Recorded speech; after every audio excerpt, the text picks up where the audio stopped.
Hello అండి. సడన్‌గా evening టైంలో, స్నాక్స్ టైంలో మన ఇంటికి ఎవరైనా వచ్చినప్పుడు మసాలా అందులో స్టఫ్ చేయడానికి, చట్నీ ప్రిపేర్ చేయడానికి టైం లేనప్పుడు ఇదిగో ఇలా చేసుకోండి సింపుల్‌గా. ఇదిగో మిర్చీలను కట్ చేసి ఇలా పొడవుగా ఘాట్లు పెట్టేసుకోండి. ఇందులో స్టఫ్ చేయడానికి జీలకర్ర పౌడర్ మరియు వామ పౌడర్ మరియు ధనియాల పౌడర్ కలిపి అందులో ఒక నిమ్మకాయ బద్ద పిండాలి. మరియు కాస్త సాల్ట్ వేసి స్టఫింగ్ చేసేసుకోవాలి. ఇదిగో శనగపిండిలో కాస్త వామ మరియు ఉప్పు మరియు మిరప్పొడి, పసుపు వేసేసి కొద్దిగా సోడా వేసేసి ఇలా చక్కగా కలిపేసుకోవాలండి. కలిపేసుకున్న తర్వాత ఇంకేంటి, వెంటనే మిర్చీలు వేసేసుకోవడమే. ఆయిల్ పెట్టేసి ఆయిల్ కాస్త వేడయ్యాక ఇదిగోండి ఇలా మిర్చీలు వేసేసుకోవడమే.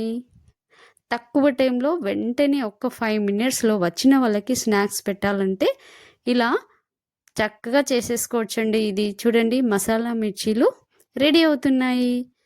మిర్చీలు ఇదిగోండి ఇలా వాటికి చక్కగా వేగాలంటే ఒకవైపు మిర్చి కనిపించేలా వేయించాలండి. చాలా బాగుంటుంది, టేస్టీగా ఉంటుంది, మిర్చి బాగా కాలుతుంది, చాలా రుచిగా ఉంటుంది. చూడండి, మిర్చీలు రెడీ అయిపోయాయి. చూడండి, వచ్చిన ఫ్రెండ్స్కి ఈవినింగ్ టైంలో 5 నిమిషాల్లో ఈ స్నాక్స్ చేసి ఇవ్వచ్చు. మసాలా మిర్చికి చట్నీయే కాకుండా ఈ రకంగా కూడా ఈ పొడి స్టఫింగ్ చేసి పెట్టొచ్చండి. చాలా బాగుంటుంది, టేస్టీగా కూడా ఉంటుంది.